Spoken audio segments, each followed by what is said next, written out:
Je suis venu ici aujourd'hui aux côtés de ces victimes de l'ambassade d'Espagne à Dakar pour dire à haute et intelligible voix que moi, Guy Marius Sagna, député à l'Assemblée nationale du Sénégal et député au Parlement de la CEDEAO, je serai présent aux côtés de ces victimes de l'ambassade d'Espagne à Dakar mardi à partir de 10 heures devant l'ambassade d'Espagne, devant le consulat d'Espagne ici à Dakar pour protester contre la mafia diplomatique, contre la mafia consulaire, contre la mafia des visas que les Africains subissent ici au Sénégal, mais que des Espagnols subissent aussi ici au Sénégal. Donc mardi à 10 heures, nous informons tous les Espagnols, tous les Sénégalais, tous les Africains à venir à la marche qui aura comme point de départ le consulat d'Espagne à Dakar à partir de 10 heures.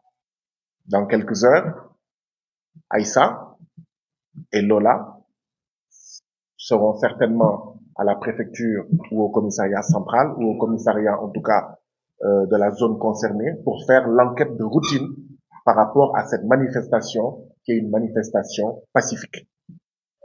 Cela fait des années que vous nous entendez dénoncer cette mafia des visas qu'il y a ici au Sénégal.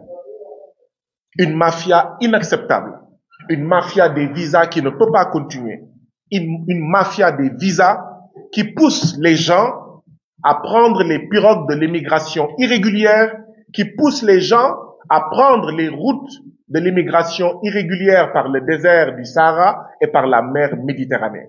En réalité, les ambassades et les consulats, notamment de l'espace Schengen et dans le cas d'espèce de l'Espagne, contribuent aux personnes qui meurent dans l'océan Atlantique, contribuent aux personnes qui meurent dans le désert du Sahara, contribuent aux personnes qui meurent dans la mer Méditerranée, parce que tout simplement, avec cette politique de visa, avec cette mafia des visas, avec cette marchandisation des visas, cette marchandisation des rendez-vous pour tout simplement demander un visa, eh bien, oui, on pousse des hommes, des enfants, de plus en plus, depuis quelques années, des femmes et des enfants, d'accord, à prendre les pirogues, à prendre le désert du Sahara. Et nous dénonçons cela. Nous sommes ici pour dénoncer à leur côté cette situation qui ne peut pas durer. Nous avons alerté depuis des mois, depuis des années. Nous avons dénoncé depuis des mois, depuis des années. Nous avons voulu organiser des manifestations devant l'ambassade de France. Mon camarade Aliou Gérard Koïta en parlait. Ça a été interdit, mais nous sommes allés pour déposer une lettre de protestation à l'ambassade de France. Il y a eu des arrestations. Lui, Aliou Gérard Koïta, ainsi que d'autres ont été arrêtés, mais nous n'avons pas baissé les armes.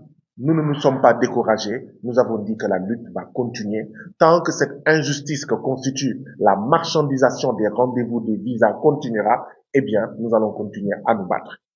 Oui, je veux féliciter Lola, Aïssa, ainsi que tous les autres qui sont là, ainsi que tous les autres qui n'ont pas pu venir ici. Parce que l'ambassade d'Espagne ainsi que d'autres ambassades et consulats cherchent à imposer une loi du silence, une omerta. C'est normal. Quand il y a mafia, il y a omerta. Quand il y a mafia, il y a nécessairement omerta. L'omerta, c'est imposer la loi du silence. C'est-à-dire la mafia va vous tomber dessus, la mafia va s'abattre sur vous, la mafia des visas en l'occurrence, d'accord? Mais on vous impose le silence parce que si jamais vous osez en parler publiquement, si jamais vous osez en parler à visage découvert, il va y avoir des représailles. Et les représailles, c'est que vous n'aurez pas de visa ou vos parents, vos enfants n'auront pas de visa. Oui, il en a fallu beaucoup de courage, beaucoup de bravoure, beaucoup de force, pour que les Lola, les Aïssa puissent, d'accord, venir aujourd'hui à visage découvert et dénoncer cette mafia. Pendant des mois, pendant des années, nous nous sentons seuls devant cette dénonciation. Je ne suis pas concerné, je n'ai jamais été concerné. Oui, il est arrivé qu'on me refuse le visa, mais je le gère seul, c'est pas grave. Il est arrivé que d'autres soient victimes de cela, mais vous ne nous avez jamais entendu parler de nos cas. Mais par contre, quand tout un peuple est victime de cela, c'est tout simplement inacceptable. Donc bravo, félicitations à Lola, bravo, félicitations à Aïssa, ainsi que tous les autres qui sont là. Nous l'avons entendu ensemble. Par cette mafia du visa, quel est le message que le consulat et l'ambassade d'Espagne donnent ici, au Sénégal, à leurs propres enfants espagnols? Ils sont en train de leur dire, oui, ne tombez surtout pas amoureux ici, au Sénégal. Mais depuis quand un État peut se comporter comme ça? Ne tombez pas amoureux ici au Sénégal, parce que de toute façon, si vous tombez amoureux ici au Sénégal, votre conjoint, votre conjointe, votre ami, d'accord, n'aura pas de visa. C'est tout simplement inacceptable. C'est tout simplement scandaleux. Et nous voulons dénoncer cela. Nous allons continuer à dénoncer cela à leur côté jusqu'à ce que la situation, en fait, puisse en fait changer. Oui, nous avons interpellé le gouvernement du Sénégal à plusieurs reprises. Parce que le Sénégal est un pays souverain. On ne peut pas accepter qu'il y ait des zones de non-droit au Sénégal. La marchandisation des rendez-vous de visa, mais se déroule aux yeux, au vu et au su de tout le monde. En plein jour, les gens ne se cachent même pas. C'est devenu la norme. Une norme scandaleuse, une norme inacceptable. Nous avons interpellé le gouvernement.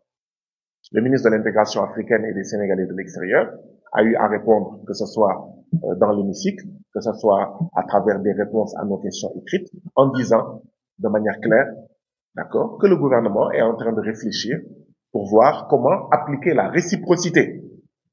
La réciprocité avec les États qui demandent des visas, d'accord, aux Sénégalais. Comme vous nous demandez des visas à nous, Africains, à nous, Sénégalais, oui, nous devons commencer à demander des visas, d'accord, aux Européens, aux Espagnols, aux Français, aux Américains, aux États-Unis, qui viennent ici, au Sénégal. C'est une question de dignité, tout simplement. Tout simplement. Nous sommes prêts à continuer à laisser tout le monde venir ici sans demander de visa. Mais alors, il ne faut pas demander de visa aux Sénégalais. Si vous demandez des visas aux Sénégalais, mais nous allons demander également des visas à vos ressortissants. C'est une question de fierté et de dignité nationale, tout simplement.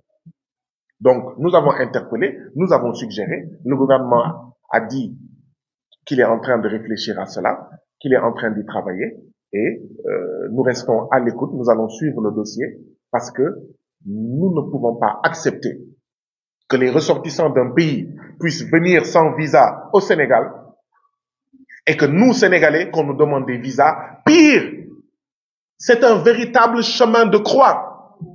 Avoir, je ne dis même pas le visa, avoir un simple rendez-vous, c'est devenu un véritable chemin de croix pour les Africains, pour les Sénégalais. Un rendez-vous visa. Et ça, oui, ça ne peut pas continuer. Et si ça doit continuer, une des réponses, ça doit être la réciprocité.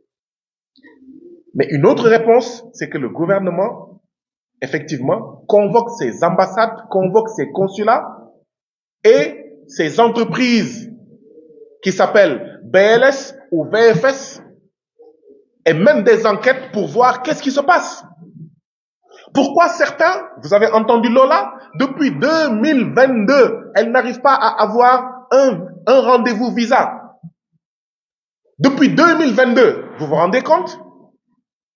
Ça fait 3 ans. Et pourtant, nous n'arrivons pas à avoir de visa, mais il y a des gens qui arrivent à avoir, nous n'arrivons pas à avoir des rendez-vous visa, mais il y a des gens qui arrivent à avoir ces rendez-vous et à nous les proposer pour nous les vendre à 200, 300, 400, 500, 600, 700, 800 000 francs CFA. Comment ça se fait que ces gens-là puissent, qui ne veulent pas voyager, qui ne souhaitent pas voyager, qui ne peuvent pas voyager, arrivent à trouver des rendez-vous visa Alors que ceux qui veulent voyager, qui peuvent voyager, qui souhaitent voyager, n'arrivent pas à avoir de rendez-vous. C'est une mafia. C'est une mafia. Et les ambassades et les consulats ne peuvent pas se défausser sur seulement VFS et BLS. Non, il y a une complicité.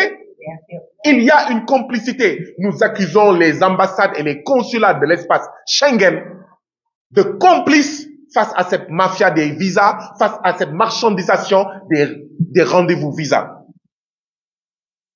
Parce que c'est un système bien huilé qui est ici et que le consulat d'Espagne laisse faire. L'ambassade de France laisse faire. Ainsi que les autres ambassades et les autres consulats. Ça ne peut pas continuer. Ça ne peut pas continuer. Et oui, le gouvernement du Sénégal est interpellé. Nous, au niveau de l'Assemblée nationale, nous continuerons à jouer notre rôle pour être aux côtés des victimes. Et ici, les victimes, ce n'est pas l'ambassade d'Espagne, ce n'est pas le consulat d'Espagne. Les victimes, ce n'est pas l'entreprise BLS. Les victimes, ce sont les milliers de Lola, les milliers de Aïssa, les milliers de Martha, les milliers de Doudou, de Marie, de Jean, de Mohamed, de Aïssatou, qui n'arrivent pas tout simplement à avoir un rendez-vous visa. Donc, oui, je suis député à l'Assemblée nationale du Sénégal, je représente les citoyens sénégalais. Je suis député au Parlement de la CEDEAO. Je représente les ressortissants des pays membres de la CEDEAO. Mais je suis tout simplement un être humain qui ne peut accepter l'injustice. Même si cette injustice, les victimes sont des Espagnols. Oui, si les Espagnols, les filles et les fils de l'Espagne sont opprimés au Sénégal, nous nous tiendrons à leur côté. Parce que l'oppression n'a pas de couleur de peau. Oui, nous sommes ici pour dire que nous ne défendons pas seulement les Sénégalais. Nous ne défendons pas seulement les Africains. Nous défendons l'humanité opprimée. Nous défendons l'humanité bafouée. Nous défendons l'humanité qui est victime d'injustice. Et l'ambassade d'Espagne, le consulat d'Espagne exerce une injustice qui n'a que trop duré sur les Africains, mais depuis quelque temps sur ses propres enfants ici au Sénégal. Et cette lutte, nous allons continuer à la mener jusqu'à ce que, en fait, nous ayons gain de cause, jusqu'à ce que, en fait, nous